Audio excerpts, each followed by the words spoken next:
Our thanks to the American for letting us be here today. With everything this past year, you just don't take open doors for granted anymore. The harsh reality of that would just hit us again and hit me again. We're just coming back from helping Britannia celebrate her birthday, and reminder that those who are in care facilities have had doors closed to people being able to visit, and it was difficult, and we were able to celebrate her birthday, us on one side of the building and her on the inside, and just a reminder that closed doors have become such a big part of our lives this year. We think of businesses that have had to close their doors. We think of salons. We think of fitness centers. We think of schools. We think of restaurants. We even think of churches.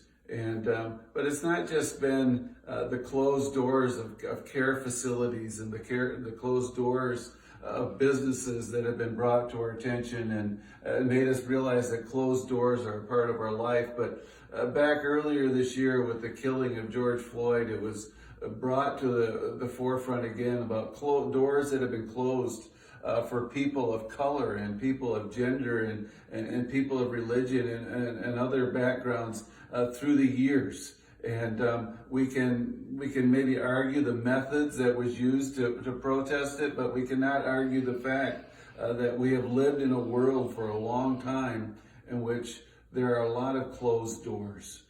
We would have to admit that the words of the Lord to Micah, that we are to act justly, to love mercy, and walk humbly with the Lord, have not been obeyed in the manner that our God would have wanted them to be obeyed. When we think of Christmas, we think of a closed door. We think of the door that was closed to Mary and Joseph when they got to Bethlehem that night. All the doors of the places of lodging were closed.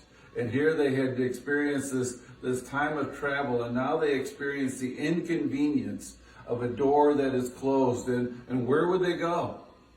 What would they do? Is there anyone that would welcome them in and provide for the needs that they have? And here I believe it is that we can play our part in the Christmas story. Because I wonder if we look at our own lives right now, if we could think of some people who are experiencing doors that have closed. And they need someone who's willing to open up the doors of their stable and let them come in and provide some warmth and protection and shelter in their lives.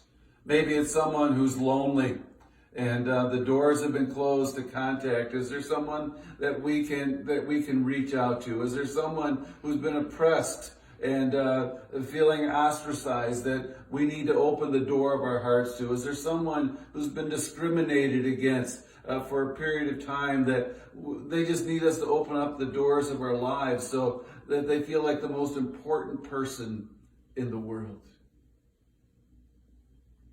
As I think of my life, I think about the blessing of many doors that have been opened to me. And it makes me wonder, maybe on this Christmas season, in a year where we've been reminded of so many closed doors, so many ways that people have been separated from others, that maybe we could be the innkeeper this year. We're not going to remember his name. We never did know it, but he was certainly remembered for his actions. And so if you're wondering what to give somebody yet, if your Christmas shopping is not quite yet done, perhaps the gift of an open door might be the best gift that you could give to anyone this year.